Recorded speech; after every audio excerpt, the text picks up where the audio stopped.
Hi guys, it's Sam from Made by Erland. I'm super excited to show you guys the newest pattern by Sewfisticated Craft Designs. This is the Xaria Refresh. For those of you who don't know, the Refresh is the third installment of the Xaria series by Sewfisticated Craft Designs, and I'm so excited for it. The Refresh is a water bottle bag or a wine bottle bag, and it is absolutely delightful. We all know there are water bottle bags on the market. What makes this different is its size and its usability. It is super easy to make, and what I really love about it is the unique base that we've got there. I've never seen anything like this, to be honest, so I was so excited when I saw it.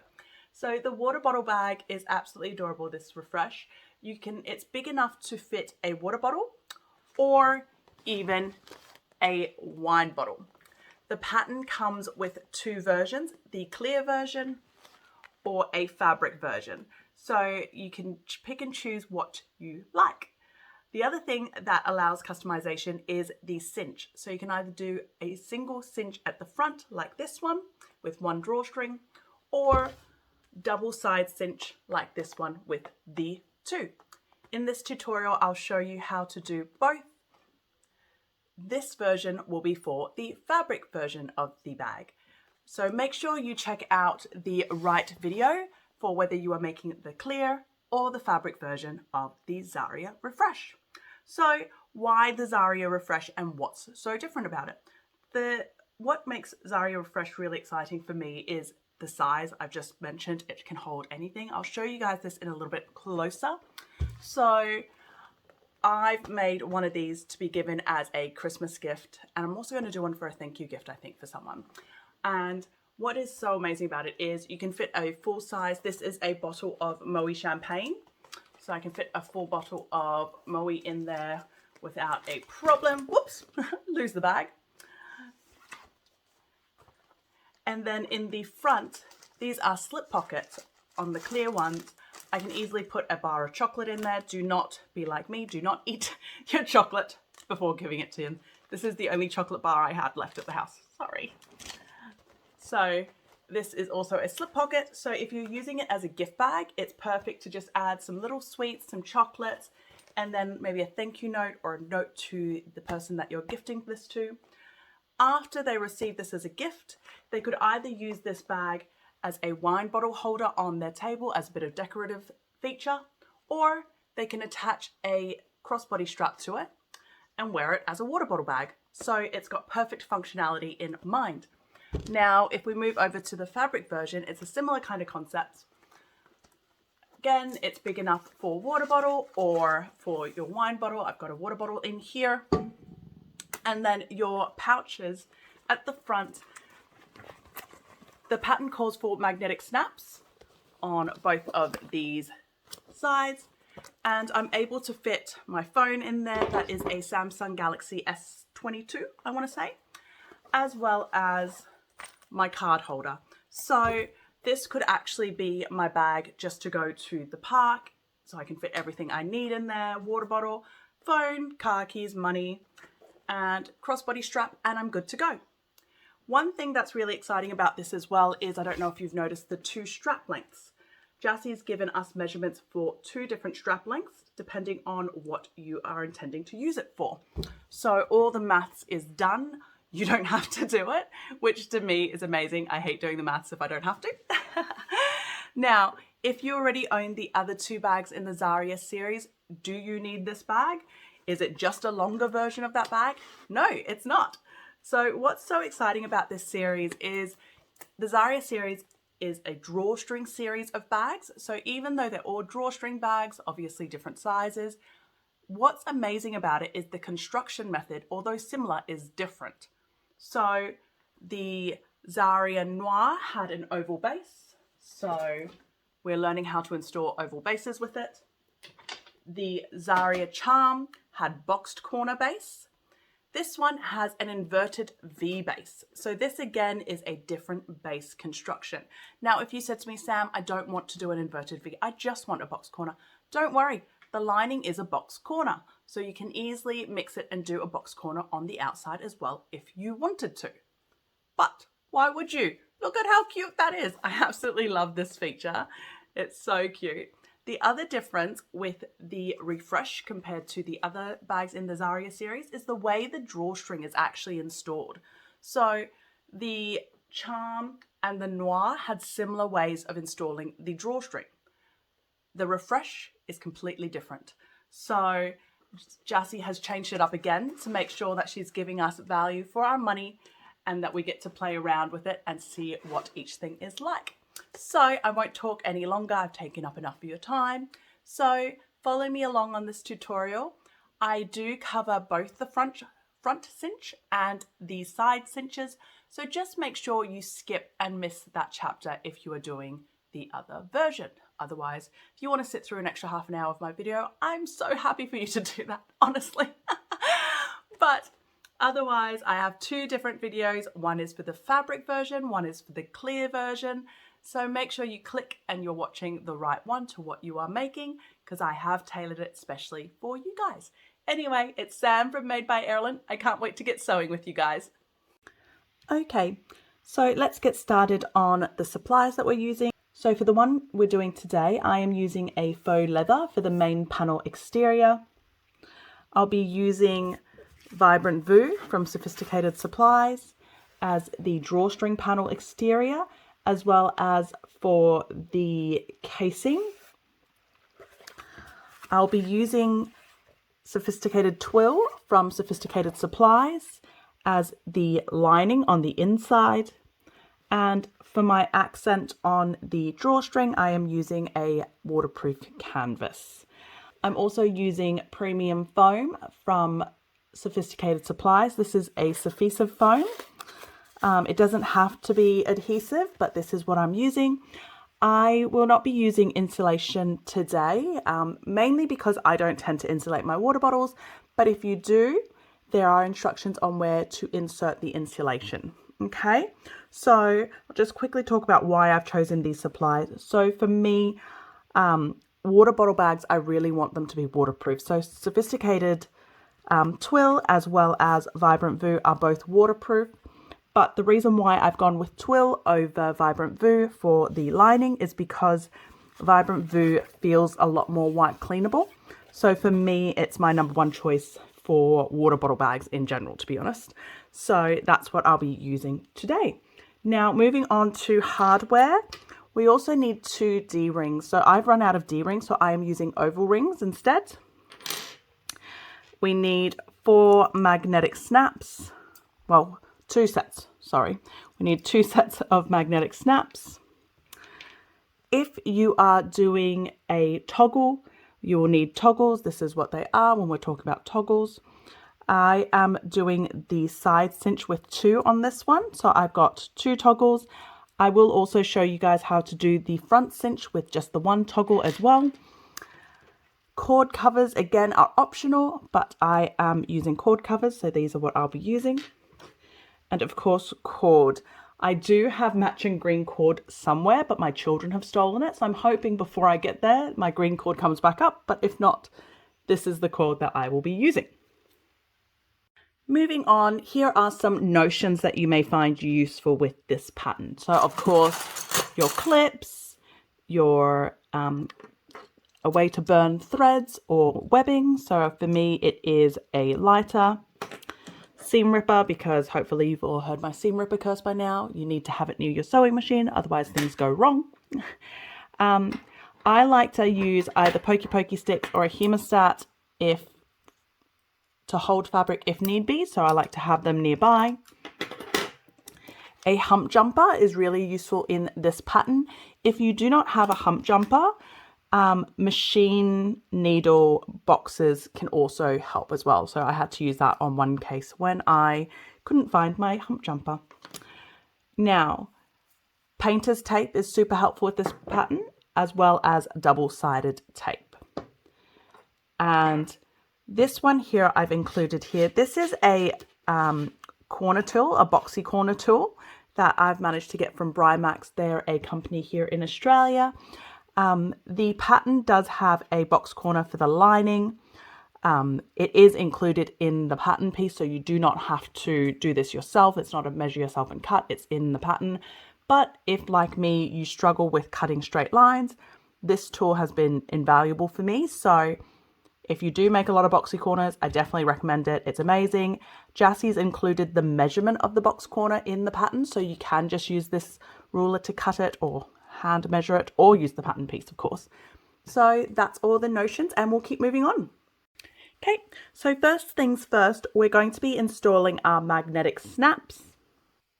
Okay, so here I have the main panel lining as well as the drawstring panel exterior, and I've got my 2 sets of magnetic snaps as well as the washers. So hopefully you know how to install them, but if not, I'll quickly run down it.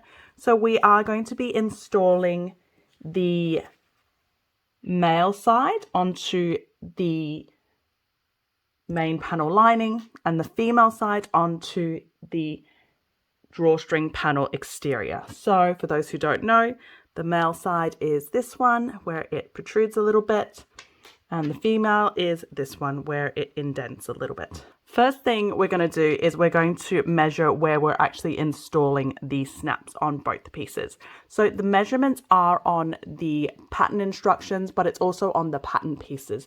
So you can either transfer it over or you can measure it out, whatever is easier for you. So I measure it, which is why you can see I've also marked the center so that it's easier for me to measure. So after you've measured it, first thing you're going to do for good housekeeping is just put a little bit of scrap stabilizer or interfacing on the back of that. That just helps stop or reduce the risk of fraying. Okay, so what I'm going to do is I'm actually going to mark this on the right side. So this is the right side that you will see. I get a washer, using the washer to help me mark the prong marks. And then I'll get a seam ripper. Be wary and careful not to over rip.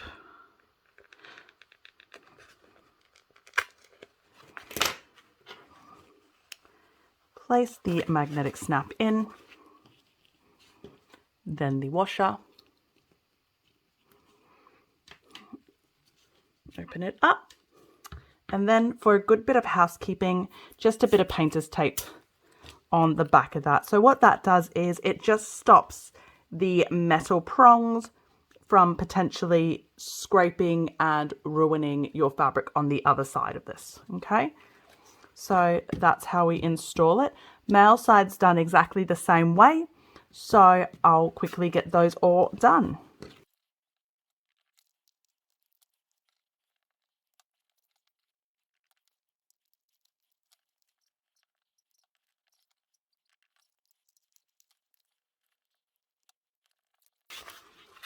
Okay, so that's all the magnetic snaps installed. So let's move on to the next step.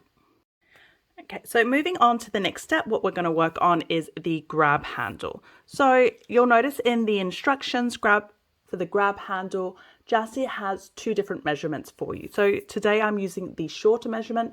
So there's 2 different measurements depending on whether you are going to be using the bag for, say, bottles of wine, where obviously it's a taller bottle and so therefore needs a longer strap handle or grab handle, or for a normal water bottle. So that's the difference. Today I am doing the shorter one. So first of all, what we're going to do is we're going to, on the wrong side, mark a line right down the center. So the way I do it, that's easiest for me, is I just fold either side, clip it to mark the center, and then with the ruler, I do a line straight across from one end to the other. Next, what we're going to do, if you're using double-sided tape, we're going to put double-sided tape on either of the long ends, and we're going to move it in to meet the center. So I am not using double-sided tape today because, to be honest, I think I've got a bad batch of double-sided tape and it is gummying up my needle. So for those of you who don't know what that means, it means it's leaving a sticky residue on my needle. Because of that, my stitches aren't coming out right. So for me, it shows up on the bottom side. I'm working with Sewfisticated Twill. So I absolutely love this fabric because it's really great at leaving marks and holding its shape when you tell it what you want it to do. So that's why for me, I can get away without using the double-sided tape. So there we go. So once we folded it to the center and meeting the center, what we're going to do is we're going to fold it again so that that is all enclosed. If you wanted to, you can again put a bit of double-sided tape along that long edge before you fold it together, just so it all holds. But for me, with the fabric base that I'm working with, I am just going to fold and clip. There we go. So, and now what we're going to do is we're going to take it over to the sewing machine and we're going to sew all around it with a 1/8 seam allowance. So follow me over to the sewing machine. Okay, so we're over at the sewing machine. We are top stitching this together. So I like to start on the edge that has the opening, just so, especially because I'm not using double-sided tape, just to get it all closed up ASAP. So this is with a 1/8 seam allowance and it's a top stitching stitch. So go with a longer seam length.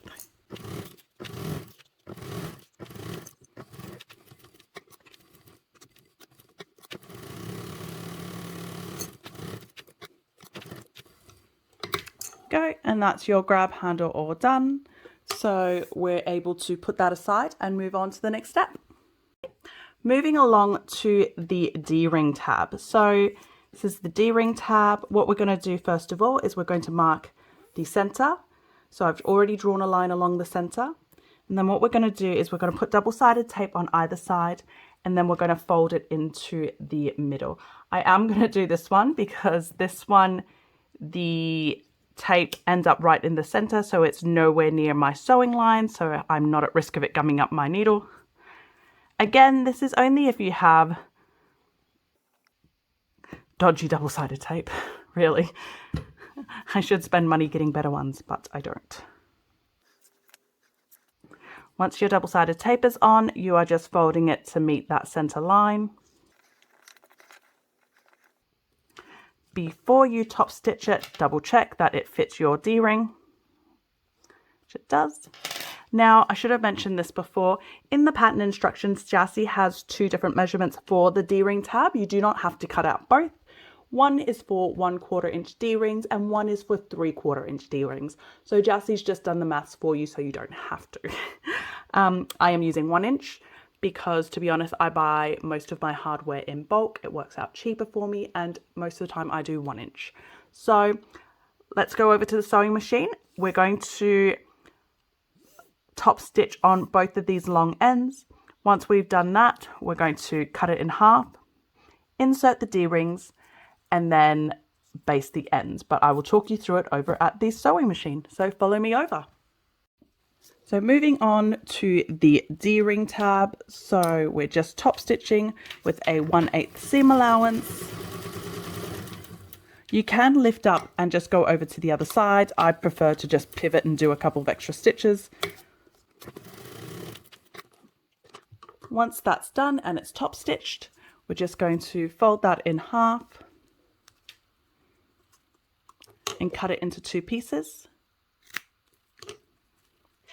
Going to get our, pretend this is a D-ring, thread it through, make sure the side that had the opening is on the inside, fold it together and base stitch that closed with a 1/8 seam allowance.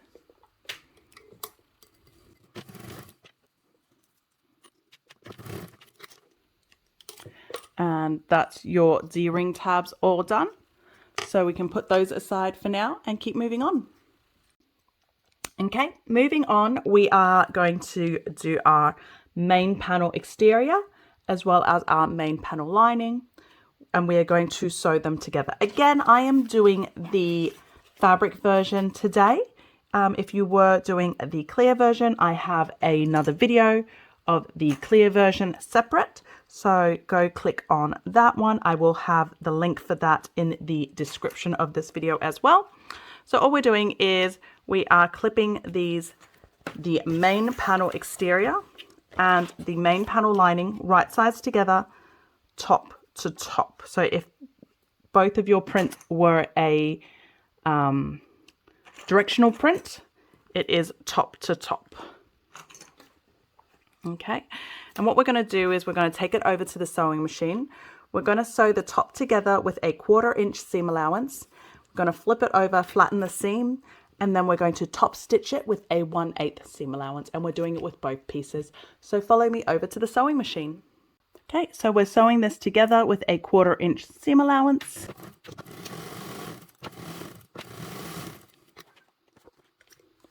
Then what we're going to do is we're going to trim the corners just to reduce the bulk in the seam allowances, making sure not to cut your threads.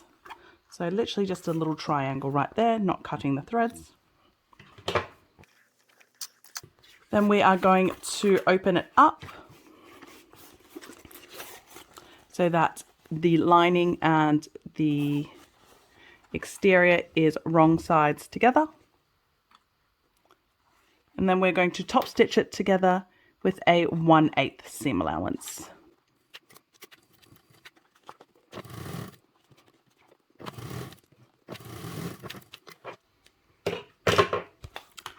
Here we go. And then we're going to do the same with the second piece as well.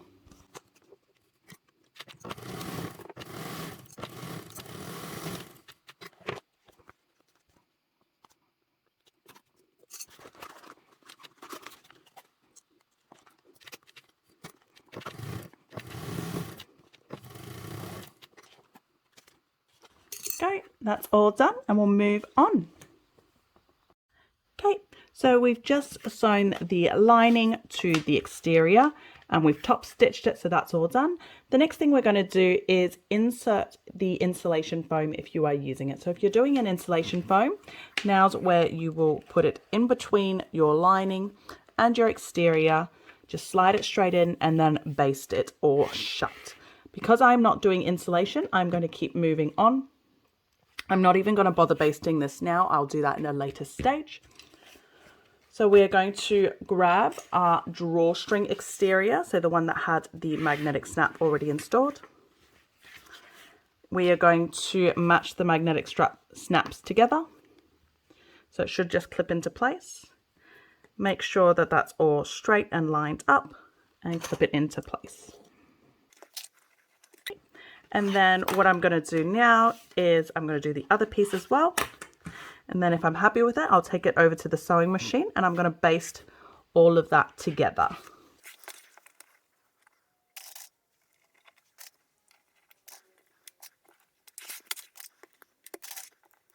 Okay, so follow me over to the sewing machine.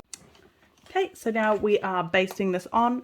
For me, whenever I've got a piece that has the chance to move, there's two ways that I like to do it. I either do it from the bottom, or if I'm doing it from the top, I like to put my needle down on it first, just to help secure it before I keep going. So this is a basting stitch, so this is at a 1/8 seam allowance.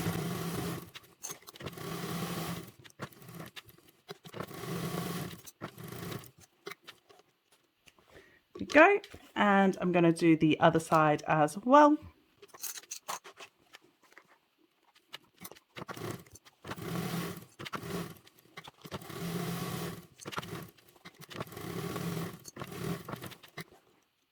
That's those two pieces done, and we'll keep moving on to the next step. Okay, so before we move on to the next step, we're just going to double check that this all got installed properly and we're happy with it. So first of all, we're going to double check the height of our slips, if they are still equal. If they are not, do we need to fix it? And we're double checking if the bottom is the same length. So the reason why there could be a difference here in the height is because of the magnetic snap. So if it was off by millimeters, that could cause a millimeters worth of difference here. Okay, so we're happy with it. We're moving on. So the next step we're going to do is we're grabbing our D-ring connectors that we made before. We're getting one of our pieces that we've just done, and we're marking 2 marks, one on either side. So the measurements are on the pattern instructions, but it is also on the pattern piece, and it's from the top of the slip pocket down. So I've marked them both there. We're going to clip our D-ring connector tabs right there, just underneath those markings.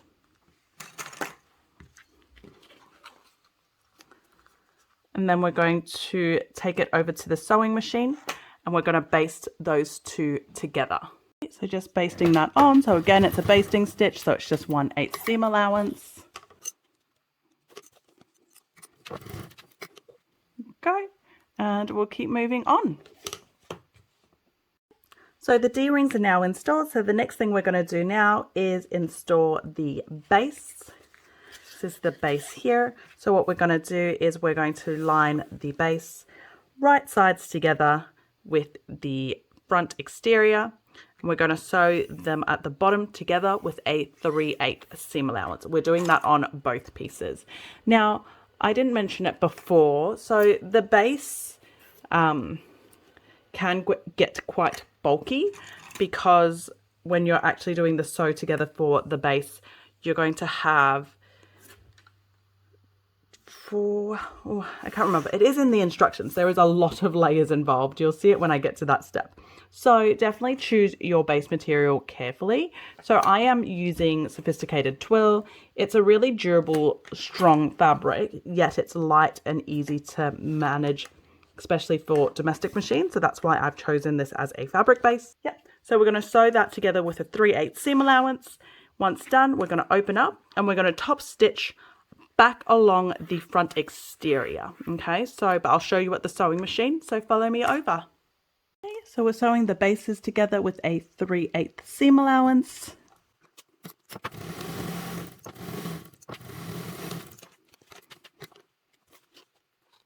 Once it's sewn together, we are just going to trim those seam allowance corners again. Then I'm going to flatten it out and push the seam back because we are going to top stitch it back onto the exterior front panel there. So this is a top stitch, so it is with a 1/8 seam allowance. Depending on your exterior fabric, mine is a vinyl. This can be quite a bulky step.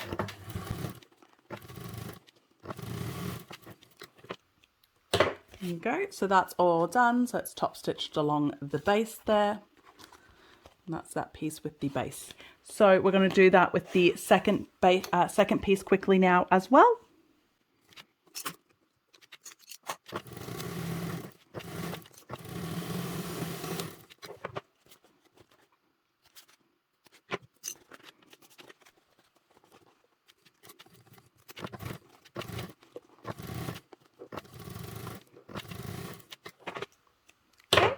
That's all done, so follow me back over to the other view. Okay, so we've just sewn the base on, we've top stitched it, so now what we're going to do is we're going to match these two right sides together. We're actually going to sew the bases together, but what I like to do is I like to match up the seam allowances. So that seam allowance for the base there, and then that slip pocket there.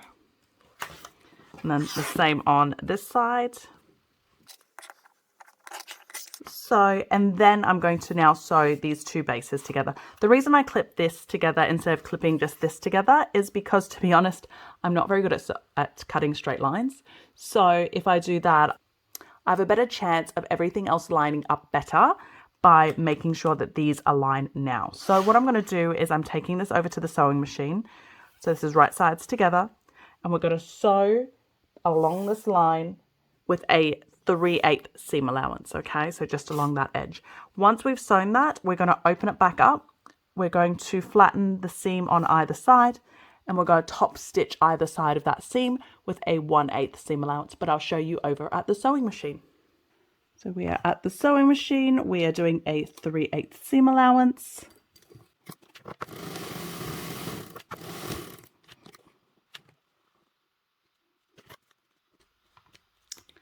Go. Then what I'm going to do is I'm just going to trim those seam allowance corners again. Be careful not to cut those threads. Going to open this back up. I'm going to press this seam open so that the seam goes on either side of its own seam allowance.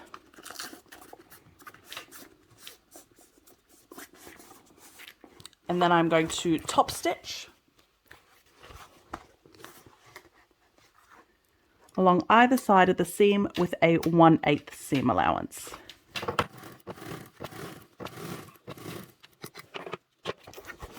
And the other side. See my finger here feeling? So what I'm feeling for there is that my seam is still underneath on the right side. So I'm just using this finger to feel it. And that's all done. So we'll head back over to the separate view. Okay, so we've just sewn that all together and we've top stitched it with the seam on either side. What we're going to do now is we are going to match this back up. But what we're going to do is we're going to fold this seam back inside on itself. So just like that, I like to fold it down where that exterior panel meets. And then fold that back down to meet it. And I'm just going to make sure that this seam here is perfectly flat and level. And then I'm going to clip that in place. Again, just double checking that that seam is perfectly facing upwards and it's all perfectly flattened. Okay. And then what I'm going to do now is I'm going to take it over to the sewing machine and I'm going to sew along both of these edges with a 3/8 seam allowance.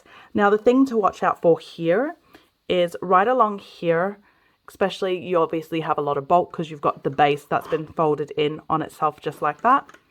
Now at the top here, you lose a lot of bulk. So because you've got your slip pockets that then go to your drawstring pockets. Okay, so what I like to do is just make sure that you have either your hump jumper ready or, like I said before, a sewing needle box just to help get you over those humps there. Okay, so follow me over to the sewing machine. Okay, so we're at the sewing machine. So I'm going to start on the thicker end. It's just how I like to start. So if you have a hump jumper, use your hump jumper. If you don't and you only have a sewing needle box, I'll show you guys how to do that as well, especially if you've never used a hump jumper. So this is with a 3/8 seam allowance. So I just like to get my sewing needle in there first. And this is thick. Like what I'm working with right now is thick. So I've just put my box there and what you can see is it just kind of levels and flattens my sewing foot a little bit, just so it's not at an angle. And what that does, it just prevents skip stitches and it stops it from doing weird, wonderful, silly things. So right now, see how that dipped back in? So I grab that back in, put that in. Oh, I'm still reverse stitching, which is not smart. Okay. Then now that I'm on a flat ground, I can get rid of it. I don't need it anymore.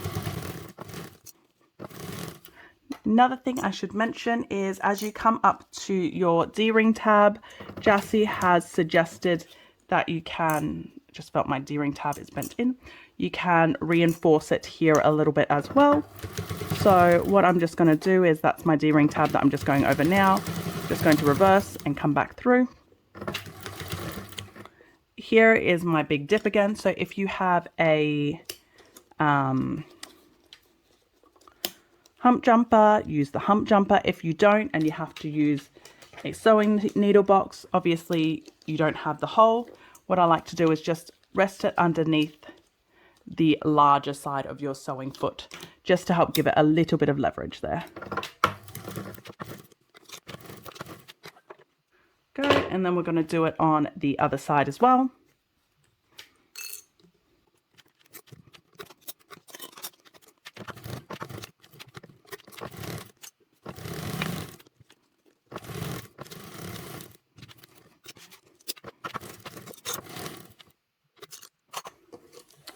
Okay, so now that that's done, I like to just go back over, because this is obviously quite a big, thick fabric piece, and I'm just going to do a second line of stitching, second line of sewing stitches, whatever, at 1/4 inch as well. So just 1/8 in, so you're doing it within the seam allowance, But what that just does is it helps reinforce the bag, especially with vinyl. If you ever see on the outside of the bag, you can see your stitches. Sometimes that's all you need to do, just a second row of 1/4 inch. So I'm actually just going to stop here. So I'm literally just doing it on the really thick bit. This is an optional step, like I said, but I just think it's good practice. There you go, so that's all done. So we'll move back over to the other view spot.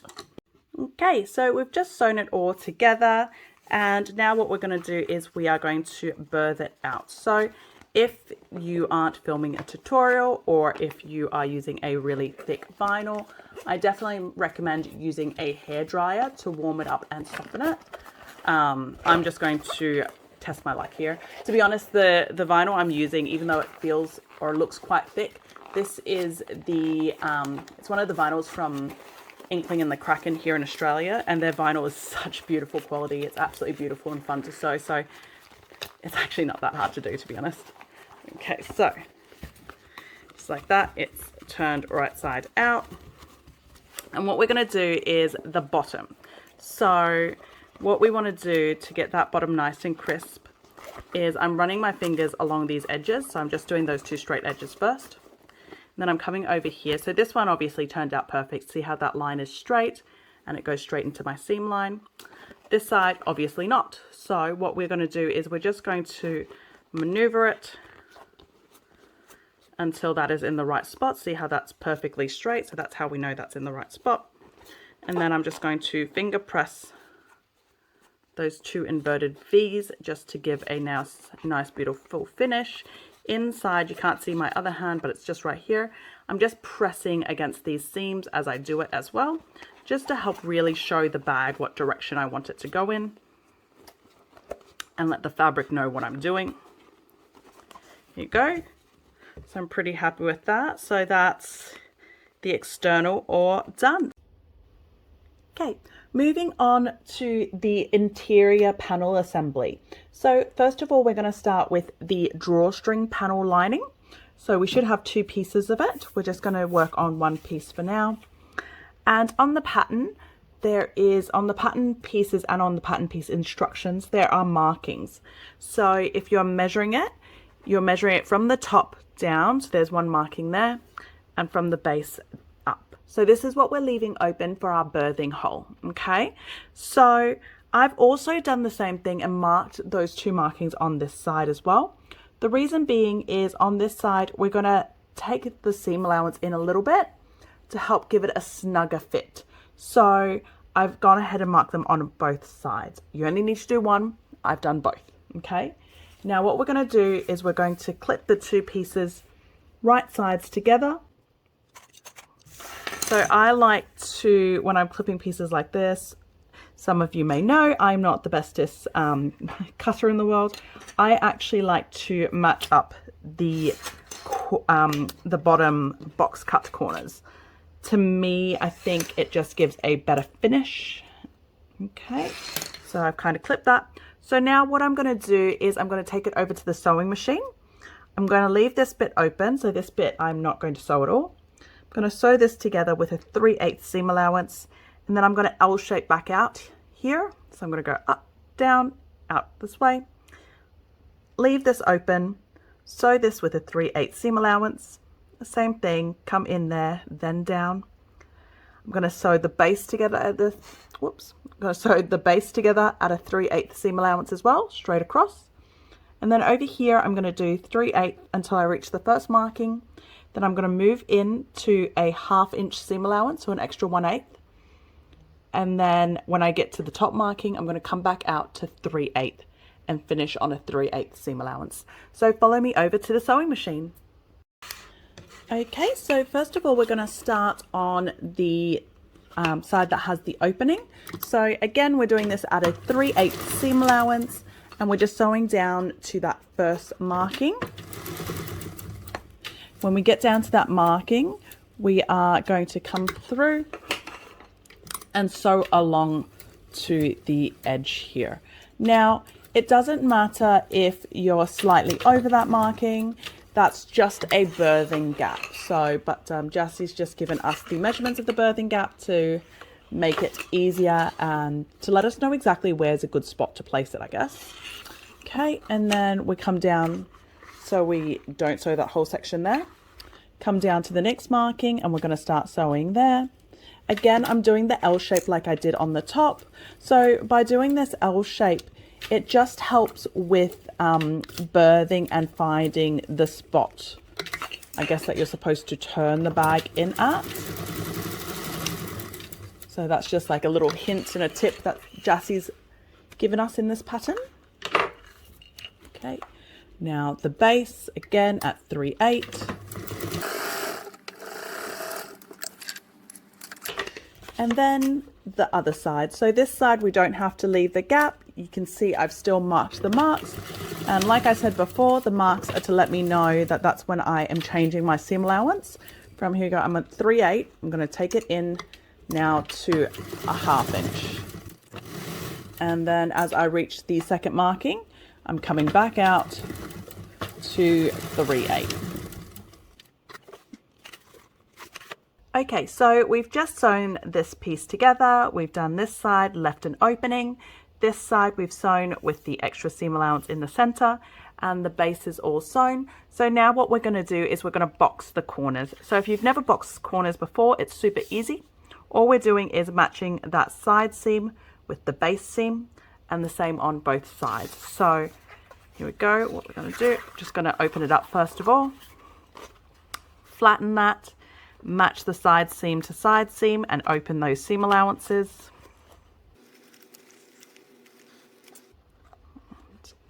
Clip it together and you should have a very beautiful flat, just like that line there.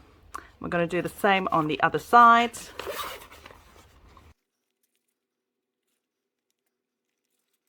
Okay. And what we're going to do now is we're going to take it over to the sewing machine and we're going to sew those two boxed corners with a 3/8 seam allowance. Okay, so we're doing this with a 3/8 seam allowance. I just like to make sure that my seam allowance stays open, so that's why I had my hand right there holding it open. And then the other side.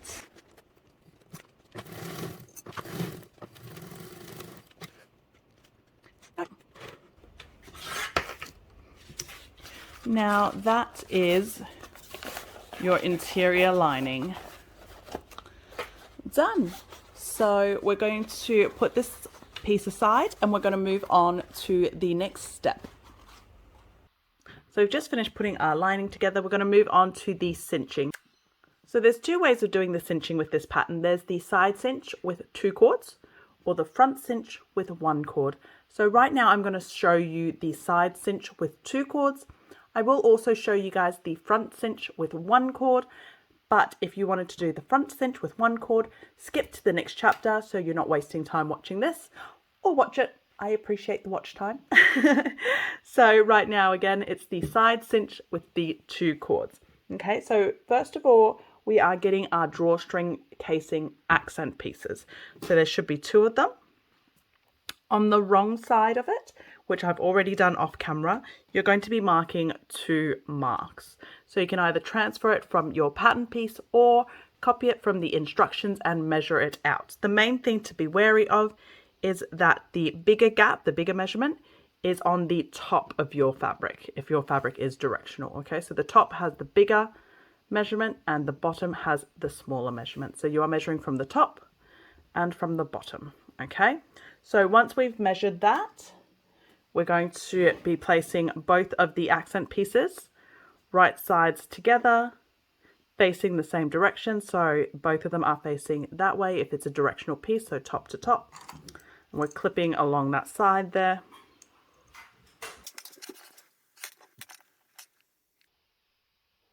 And what we're going to do is we're going to sew one side together. So I'm going to sew on this side. We're doing a 3/8 seam allowance. So we're going to sew until that first mark, stop sew, start again at the next mark and go on. So follow me over to the sewing machine. Okay, so we're at the sewing machine. So this is with a 3/8 seam allowance. Again, we're just going to that first mark and then we're coming back, making sure that you do back stitch as well, just to hold those stitches nice and tight. And all done. So again, just to show you guys, so from the top down to the first marking and leaving that bit empty, and from the second marking down to the bottom. Okay, let's keep moving on. Okay, so we've just sewn that side together, so we should be able to open that up. I just like to open it up a little bit like this, just give it a little press. It's just a preference, doesn't have to happen. And then what we're going to do is we're going to get our drawstring casing lining. Okay, so first thing I like to do is I like to line up my drawstring casing accent against my lining. So if for whatever reason they are not the same length, like you can see mine is slightly longer, it means that either your seam allowance here was wrong or you've cut it wrong. Knowing me, I've cut it wrong. So quick fix is to find the center point of the lining, which is what I'm doing right now. Match the lining center point to that seam, and then I'm going to trim off the excess on either end. So what this allows me to do is just make sure that they are exactly the right length before I start, and it just makes everything that little bit easier as we move on. As you can see, it's only a tiny bit different there, but it's enough to annoy me. So I'm just going to quickly draw where I am cutting and trimming.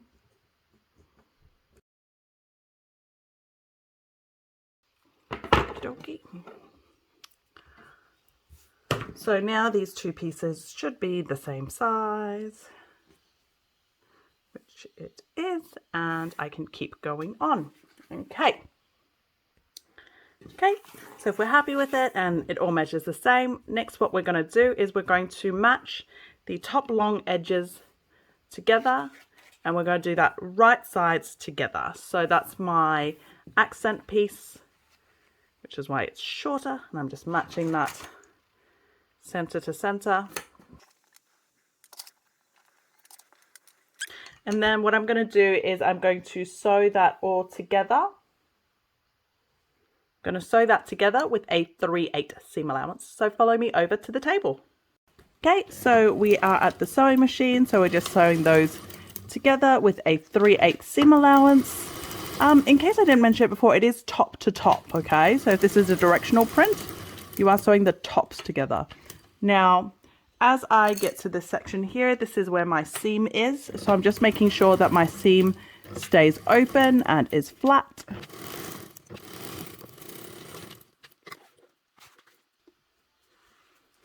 Okay, again, if, like I said before, if the one or the other is longer, just give it a quick trim to make sure that they are the same length. This will just help with the whole installation, the whole process later on. Okay, and let's keep moving on. Okay, so we've just sewn that together, the top to the top. Now what I'm going to do is I'm actually going to open this up. And I'm going to go over to the iron, and I'm just going to open the seam up and give it a quick little iron to keep that opened up. So just give me 2 seconds. Okay, so I've just ironed that seam, so that's now all opened and flat. What we're going to do now is we're going to match the two short ends together, but the fabric will be right sides together. So just like this, I like to match again that seam there first. And then what we're going to do is we're going to go over to the sewing machine. We're going to sew it together with a 3/8 seam allowance. But those marks that we made earlier, we're going to leave that bit unsewn. So again, we're sewing that, stopping at the first mark, stopping, starting again at the second mark, and going all the way down with a 3/8 seam allowance. So follow me over to the sewing table. Okay, so we're back at the sewing machine, and like I said before, we are doing a 3/8 seam allowance, and we're stopping on those markings, making sure to back stitch. Starting again at the second mark.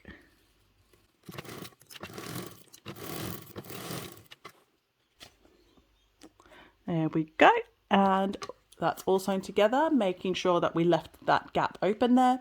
And let's move back over and keep going. Okay, so we've just sewn that all together, making sure we left that gap. So now what we're going to do is we're going to get some double-sided tape. Now this step might seem trivial, but it is super important.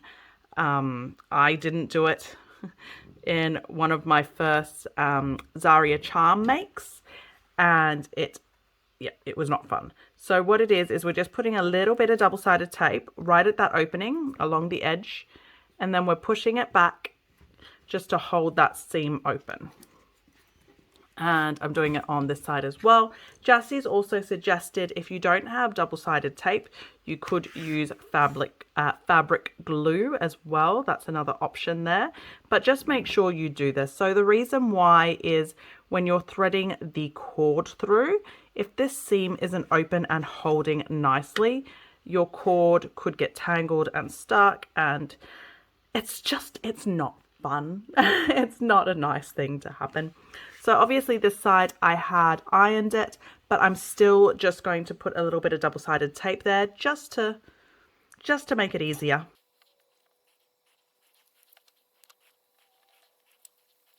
Okay, so next what we're going to do is we are going to kind of fold this in on itself. So we're going to match that, you know, base together, wrong sides together. Just flip it in on itself. Just opening up that seam. Make sure that's all lined up so the base all lines up beautifully. And what you'll find is that you have this kind of done. So, and what we're going to do now is we're just going to baste our lining to our accent along the base line there. So go. So I'll take us over to the sewing machine, and I'm just going to baste all of this little circle here with a 1/8 seam allowance. Okay, so I'm basting it just like this. It is a loop, so I just have to watch where I'm going. Just a basting stitch, so just a 1/8 seam allowance, nice large stitch length. Beautiful. And let's keep moving on. Okay, so I've just basted that bottom, and so now I have a nice beautiful loop. So what I'm going to do next is I'm going to find my little drawstring gap that I've left there. So Jassie's given us measurements, so you can measure it to double check where it is. I'm not going to measure it because I don't want to bring a ruler onto camera. And there's my other one there. So what I'm going to do is I'm going to get a fabric safe pen, and I'm going to draw a line. There we go. So that's it right there. I want the top edge of the opening there.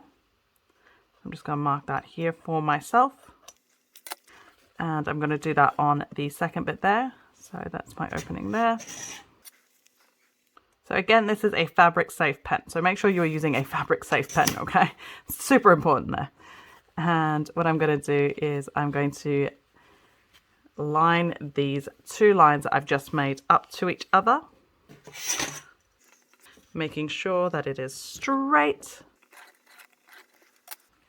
And I'm doing that again on this side as well. So I'm just going to bring this over here. So I'm continuing on with this line. And then hopefully these should line up.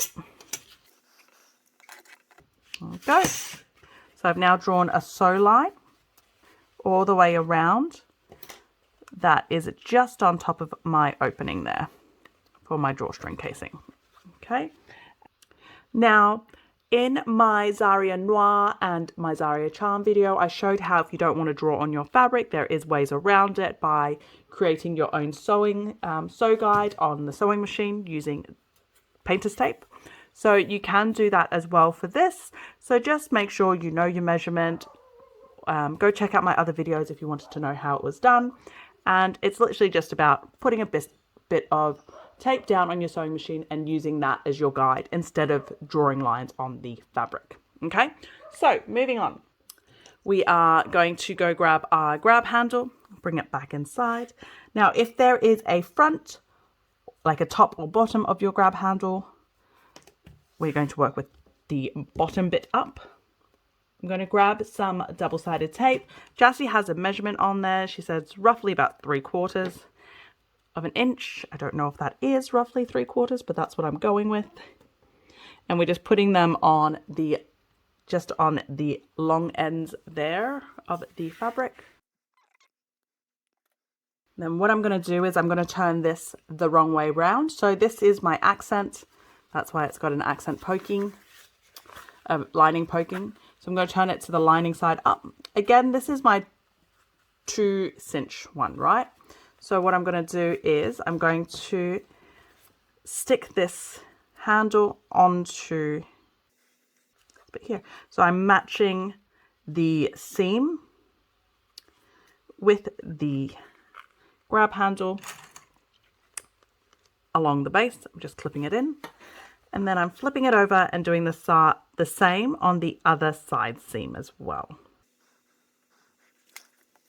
Again, just looking for that seam, matching that up center to center, and clipping it right there. There we go. Now, you do not have to clip it because obviously you've got double-sided tape, but I just like to clip it because I like to, I don't know, to me it just feels a little bit safer. It feels like my handle's going to be more straight lined, I guess. So I just like to do that. I clip the bottom and the top just like that. And then what I'm going to do is I'm going to go back to the sewing machine and I'm going to sew along my sew line. So obviously my sew line's on the inside because that's the easiest way for me to see it. And I'm going to be starting on the grab handle. I'm going to reverse stitch around the grab handle a little bit. When I come around to the other grab handle, I'm going to do the same just to give it a little bit more extra strength, because this bag is obviously going to be holding heavy things. Okay, so follow me to the sewing machine. Okay, so I want to make sure you guys have a good angle of this. So, okay, going to come right in. So that's my sew line there that I've drawn before. If you were doing guidelines like I was talking about, you would have your tape somewhere around here. And so you would just be guiding your fabric base right along there, okay? But that's not what we're doing. We're doing on the sew line today. Okay, so I'm starting right on the handle. Normally you wouldn't pull the fabric this far back. I'm pulling it to let you guys see it. Otherwise, I'm quite happy to let it stay like this normally. And we are just sewing literally on the line that we've drawn. Remembering to keep the fabric in front of you straight. So I'm just, before I go on and keep moving, I am just taking that clip off now that that's on. And I'm just straightening this, make sure the fabric is all straight and level. There's nothing bunching up. And here I'm coming up to the grab handle again. So I'm just reverse stitching. Again, just making sure your fabric is always nice and flat.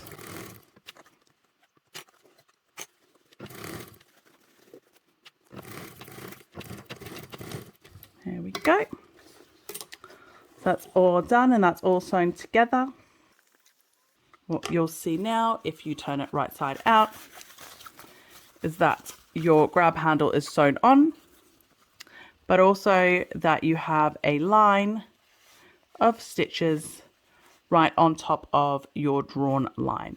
Now I'm going to meet you back up on the top view, but before I meet you guys over there, I'm just going to go take this over to my iron just to get rid of the pen line. So mine is a heat erasable pen, so I'm just going to go and give it a quick little heat and get rid of it. Okay, so I'll meet you back at the other view. Okay, so we just finished sewing that line there. I've just also ironed off my pen mark because it's a heat pen.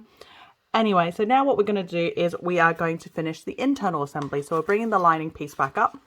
What I've already done is I've already marked all the center points on my lining. So you can see there and there. All I've done is match the two seams and cut there. And I've done the same on here as well. Again, just match the two seams and cut. So what we're going to do first of all is we're going to turn this piece inside out. There we go. So the lining side is facing up or facing outwards. And we're going to put it inside the lining. So the lining is still wrong way out. So this is inside. Yep.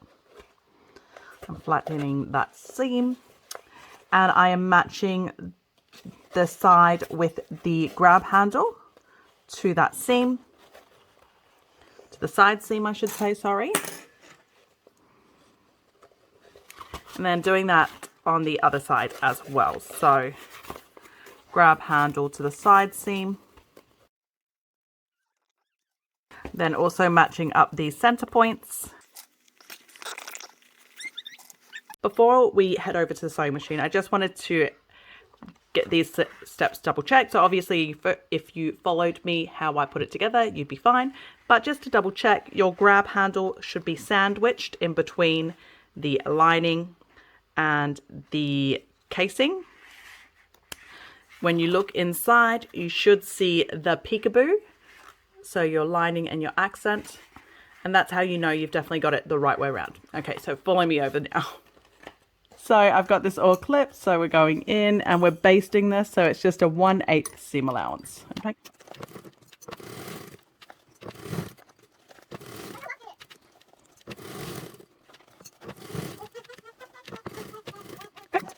And that's all done. So let's keep moving on. Okay, so we've just finished the lining. So now we're going to move along to the drawstring casing assembly. So this is for the front cinch with 1 cord. If you are doing the side cinch with 2 cords, jump to the correct chapter. But this is for the front cinch with 1 cord. Okay, so first of all, we're going to transfer some markings across.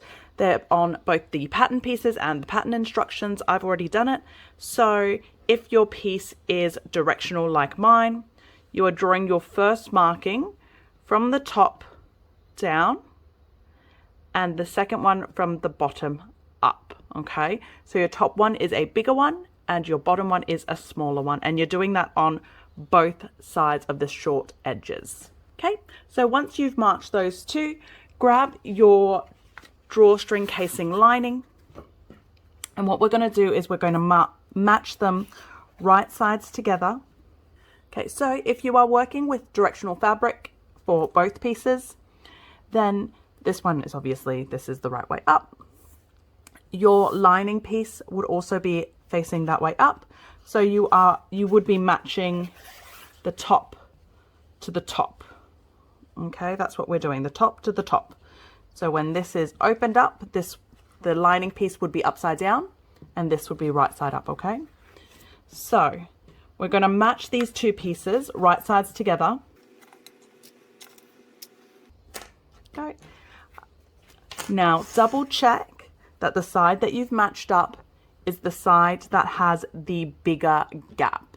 So the bigger gap before you have that marking, yeah? And we're going to sew this together with a 3/8 seam allowance. So follow me over to the sewing machine.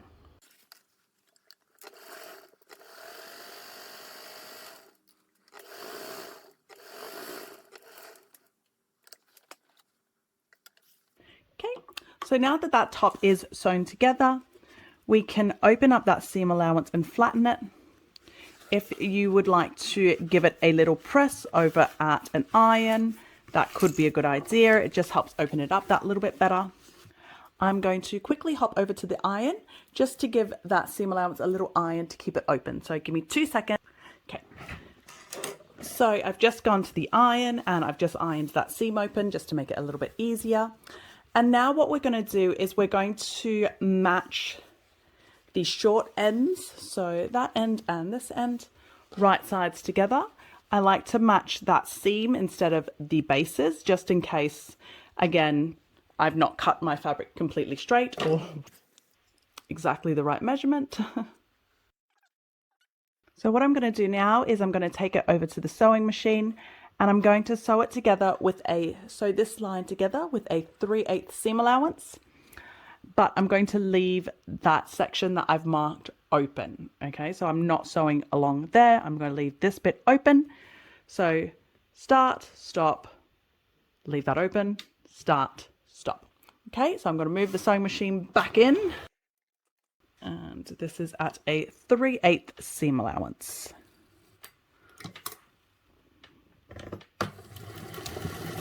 With this one, we don't have to do the L shape because it's not a birthing hole. This is the hole for the drawstring. So we're just going to stop it, leave it open. Just make sure you backstitch it.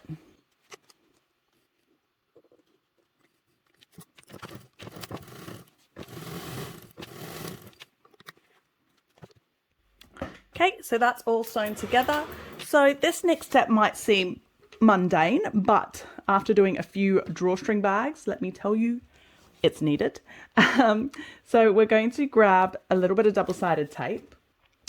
And what we're going to do is we're going to put some double-sided tape just along there where our marking is and the opening is. And then I'm just going to fold it down like that. And we're doing it on both sides. So what this does is it just helps it when it comes time to insert the drawstring, that your drawstring isn't getting caught in the seam allowance because the seam allowance is being held open.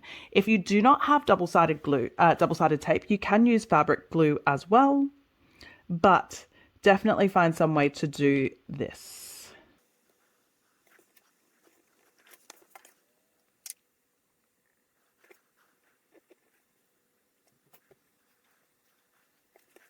Go.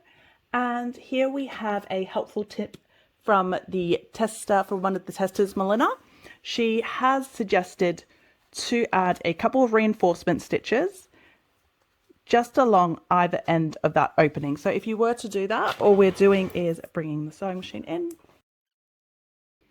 double check where my opening is, and I'm literally just right there, right on the reinforcement, right on that seam. I'm just going back and forth a couple of stitches.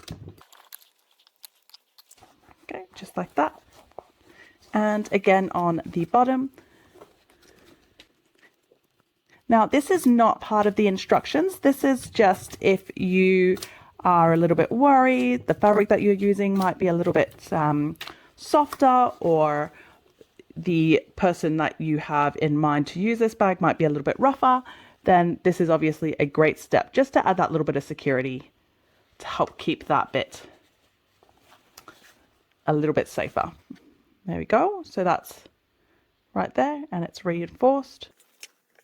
Okay, so next step that we're going to do is we are going to fold the fabric wrong sides together, matching the long edges together. So I'm going to open up this seam, match that up like that. Now, as you'll see, as you match up that long edge together, that some of the lining is peeking up through the top. That is exactly what we want. So we'll have something that looks like this. And what we're going to do is we're going to baste this long edge together. So just to hold it all in together at one spot. So move the machine back in. And we're basting, so it just needs to be a 1/8 seam allowance.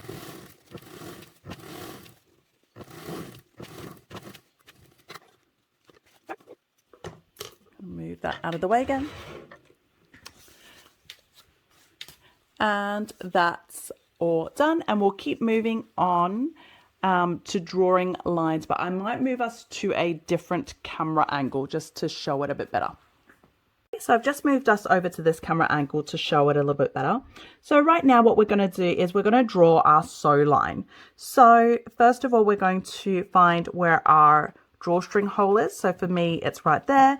Mine's easier to see thanks to the tip from Melina. So I've got like a little bit of thread there, so I know exactly where it is. But otherwise, you can obviously feel for it. There is a measurement in the instructions, so you can measure exactly how far down it is. And what we're going to do is we're going to grab our fabric safe pen. I'm going to grab our fabric safe pen. So this one is a heat erasing one. So those of you know, I don't tend to use pens, but fabric pens. If you don't want to use fabric pens, you don't like fabric pens, and you wanted to do a different option, you can use sew lines. I made pretend sew lines on my sewing machine when I did the Xaria Noir as well as the Xaria Charm. So have a look at that if that's an option for you that you'd rather do. But otherwise, grab a fabric safe pen, and I'm just going to literally draw a line that's straight right where that spot is, where my cord opening is.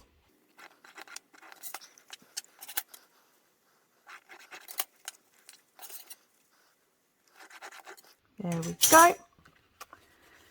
And that's all drawn and all done. Okay. And now what we're going to do is we're going to grab our grab handle. And what I'm going to do first is I'm going to mark a couple of spots. So where my seam allowance was there, I'm just going to fold it straight across. I'm going to mark a spot right there. I'm going to match the seam with that mark I've just made. And I'm going to cut those two corners as well, just to mark it. Then I'm going to move on to my handle. So I'm going to grab some double-sided tape. Jassy says about 3/4 of an inch worth of double-sided tape. As you can tell, I'm not very good at measuring or breaking double-sided tape. And we're just going to stick it down on either ends of the handle. If your handle has a right side and a wrong side, then stick it on the wrong side. Now I'm going to turn my drawstring casing inside out. So my lining is now facing outwards. I'm going to get my handles, and I'm going to stick the handles matching the center spots that I marked. So that is obviously the seam that I've got. So the other two that I've done here. So matching that to that center point on the bottom there, bring it across over the top and then to the other side as well. Okay, and now that that's stuck on, I'm going to go over to the sewing machine, and I'm actually going to sew along that line that we drew before. So I'm going to sew as a loop like this, and I'm going to start where the grab handle is, just so that it has less chance of movement before I get to it.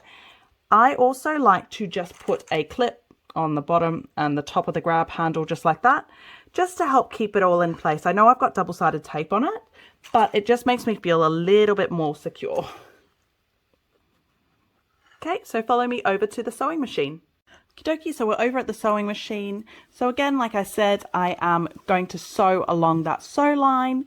If you didn't have fabric safe pen and you wanted to do a pretend sew guide like I've done on the Xaria Noir and the Xaria Charm, this is where you would stick it down. So you'd measure the base to here, to that line, and you'd put for me, I would put a piece of painter's tape on my sewing machine to create a fake sew guide. But anyway, if you did a line, you don't have to do any of that.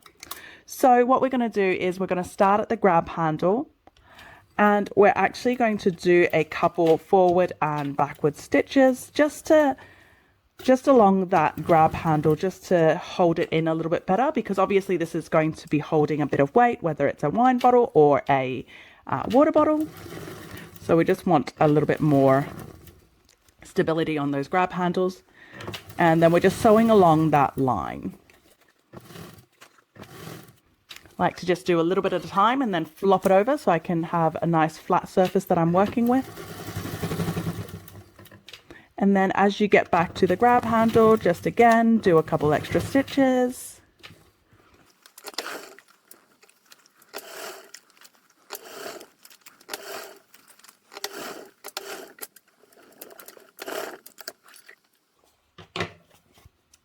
Okie dokie. So that's all done. The grab handles are sewn on. And now we're going to attach this to the interior panel. So follow me back over to the other table. Okie dokie. Okay, so we've just finished sewing that seam on. So actually what I'm going to do now is I am going to, for me it's the easiest way, I am going to quickly go over to the sewing machine and I'm going to get rid of my sew line that I drew on my fabric. So because I used a heat dissipating one, I just like to do it now before the bag gets bigger, especially if I'm using vinyl or anything that might melt. This way I'm guaranteeing I'm not melting anything. So I'll put you guys on pause for a second and go get rid of that line. Okay, so I've just gotten rid of my pen marking. So what I'm going to do now is I am going to turn this back around so that the drawstring casing lining is facing up and the accent is on the inside. And then I'm going to grab my lining piece and I'm going to match them together with the handle towards the seam, and the handle is sandwiched in the seam, and I'm matching that handle to the side seam, and same on the other side, handle to the side seam.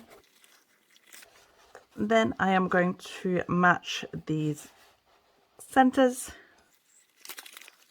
and then I'm going to go over to the sewing machine and I'm going to baste that all together with a 1/8 seam allowance. So the big thing here to double check is that your casing is inserted the right way. So your handle should be sandwiched in between the casing and the lining. And you should, when you're looking at it, you should be able to see your accent and the peekaboo lining, okay? So that's how you know you have it the right way out or the right way round. So follow me to the sewing table and we'll sew that together. So we're just basting it together with a 1/8 seam allowance. Okay, so we're over at the sewing table and we are basting this with a 1/8 seam allowance.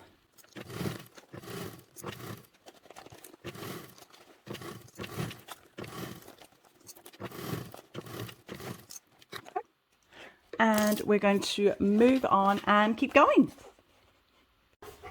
Okie dokie, so we've just sewn this together.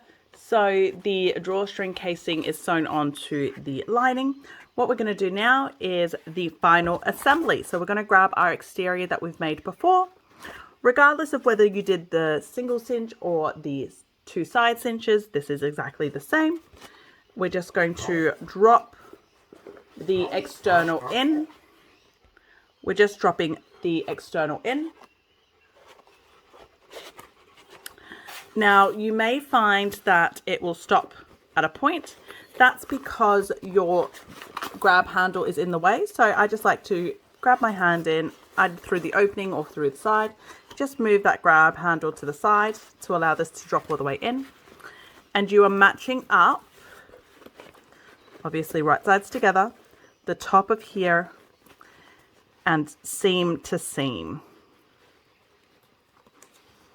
Just like that.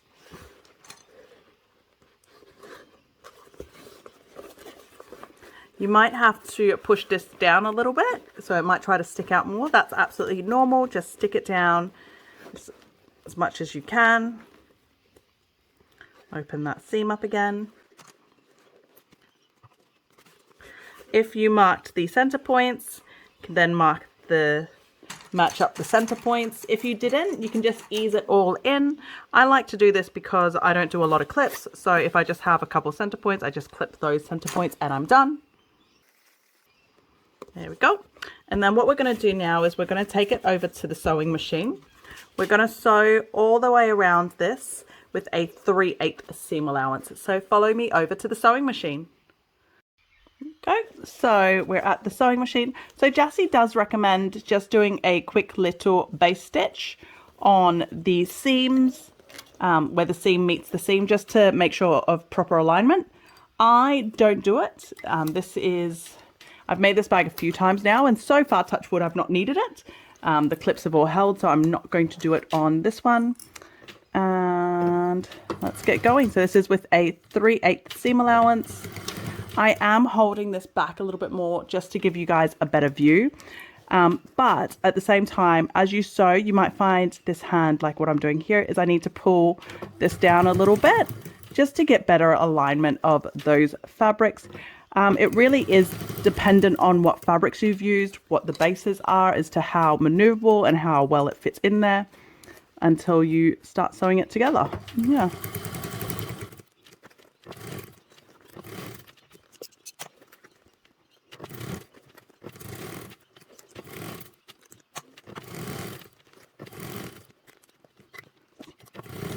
Go.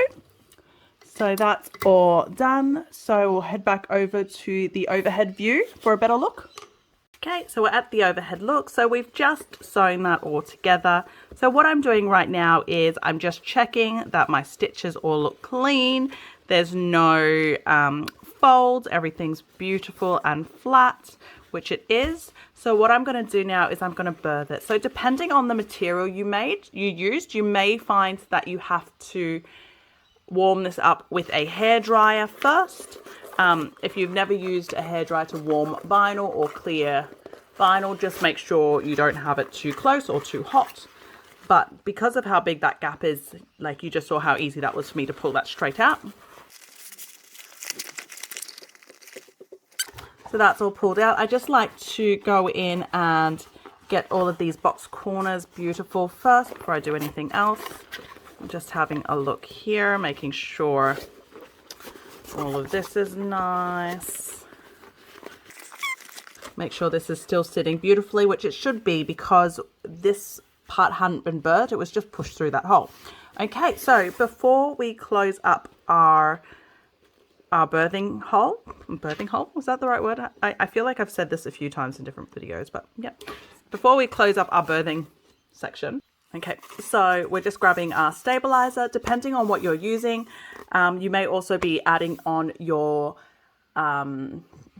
insulation. Right now, I'm only using foam. Like I've said before, this is the Sewfisticated foam in the premium. So I could stick it down. I'm not going to. I'm leaving the backing on. And I'm just putting that right down. One of the things to be wary of when you install this, so it's, sorry, I should have shown that. So I'm just putting it in through the birthing gap and then putting my hand straight down it, is when you're putting it in, you guys can't really see what I'm doing. It's really hard to show this bit, but I'm just making sure that I am putting it underneath the seams and having it laid nice and beautiful and clean on the bottom there so that the seams don't get in the way. So I'm just taking my time, running it down on the corner. So I'm here right now, there's a couple of seams there, and I'm just trying to get this underneath the seam so that the stabilizer is on the bottom of the bag and not any of the seams. So all the seams are on top of the bag, on top of the stabilizer, sorry, and it's just the stabilizer that's right up against the base. There we go. Yep, I'm happy with that. And now what we're going to do is we're going to close up that birthing gap that we left open. So if you did the L shapes like I did, it should be a very easy fold in and you've got exactly where it's meant to be, just like that. I like to clip it a little bit just to make it a little bit easier when I'm going over to the sewing machine. A big hint I have for sewing these shut is to use as closely match your thread color to your fabric as possible if you can. Otherwise, if you wanted to hand stitch, you can do a slip stitch. Slip stitch, I think that's what it's called. I really should look it up one day. And it will close it up beautifully without being able to see anything. But of course, I'm using the sewing machine. So we're clipping that shut and we're going to sew that shut. So we want to be as close to the edge while still catching both sides. Okay, so follow me over. Okay, so we're just coming in, we're just closing this birthing gap up. So I'm just going to bring that right in there. And I'm trying to line up my sewing needle to be as close to the edge, catching both sides.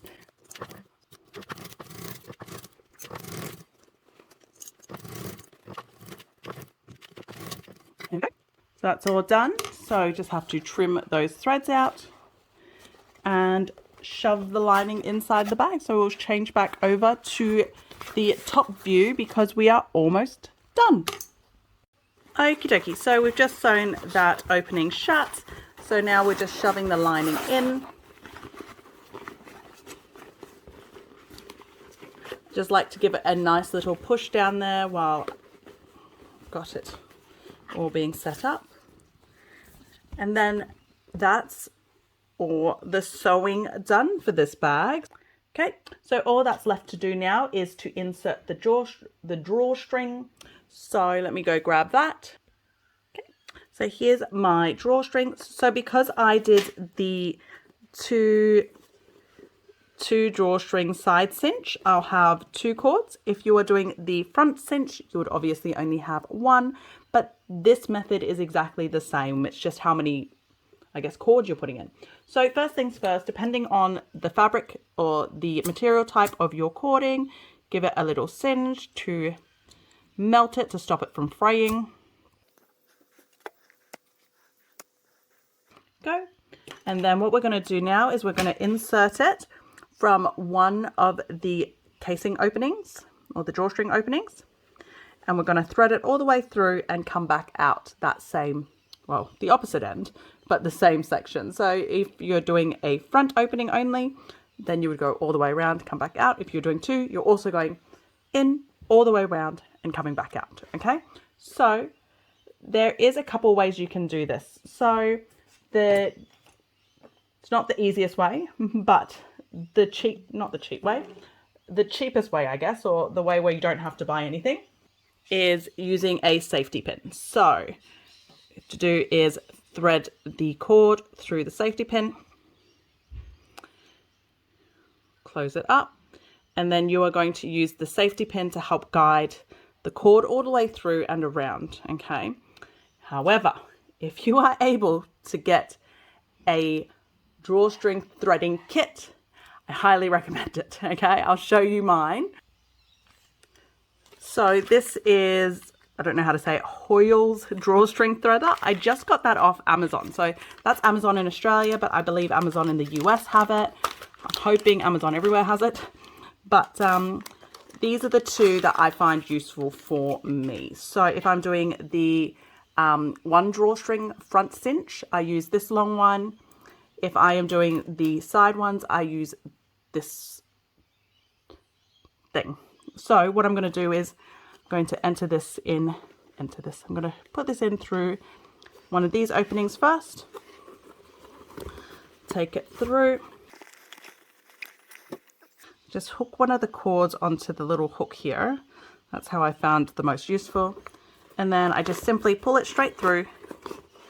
And it's through. So obviously that's only come through half the way. So now I'm going to put that in through here to bring that across so I can bring it the rest of the way.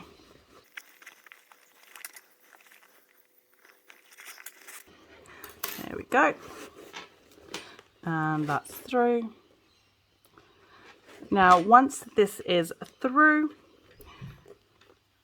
depending on what you're using, if you're not using any toggles or anything at all, just do a quick knot. This stops it from dragging in. If you're doing 2 cords, it stops it from dragging in and getting the other side caught up. But if you're doing, or if you're doing 1 cord, you're done. But if you are using the toggles, I like to put the toggles on now. So I pay attention to which rope is on which side. And then put the toggle in. And I'll do the cord stopper later, but I'll get the toggle in first, so at least the ropes won't go back through and get missed and get lost in there, okay?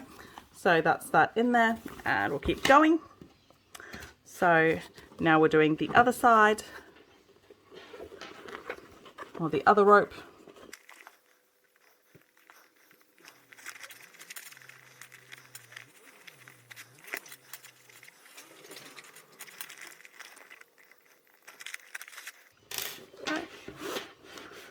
pulls straight back through as well. Then again, because I am doing the toggle, maybe I should turn this right side up. Putting the toggle on. If you're not doing a toggle and you're just doing a knot, then just tie the knot. But for these cinches, the toggles really help you get a really nice close and helps hold everything in place. Okay, now this next part, it's the same front cinch or back cinch, or side cinch, sorry. It's the end knot. So if you don't have any cord covers and you're just knotting it as it is, then we're just going to knot it and you're done.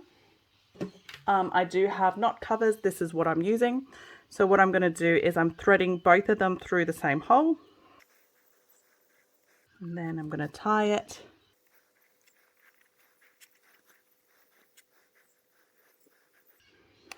And then I'm going to put it inside the knot cover. So if, like me, you're horrible at tying knots and you have a horrible excess here that stops you from closing it, then of course feel free to cut off the excess. But if you cut off excess, remember again to burn it if you are using a burnable fabric. Okay, just goes in the cord cover, and then the lid goes on the cord cover. Cap that on nice and tight. And that's that side done. Then the other side.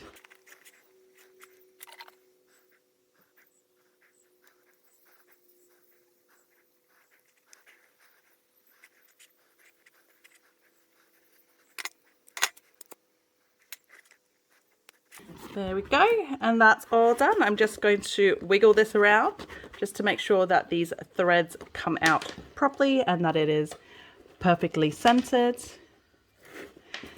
And you have your Xaria Refresh done with the fabric version of it. So obviously yours could be exactly like mine, or you could have the front cinch, but that's it, we're all done. And that's it. That is our fabric version of the Xaria Refresh all done. I hope you guys had fun. I know I definitely did. Isn't it cute? Oh my God, I just love this dino dog print so much. It's adorable. Anyway, if you haven't already bought the pattern, make sure you buy it. I have affiliate links in the description. If you do click on any of the affiliate links, I will get payouts for them. So thank you so much. If there's anything that you'd like to see me change, you have any questions at all, please leave me a comment. I do respond to them all. If you haven't already, please make sure you subscribe. I really do appreciate it. So again, it's Sam from Made by Erilyn. Thank you for sewing with me today, and I'll see you guys next time.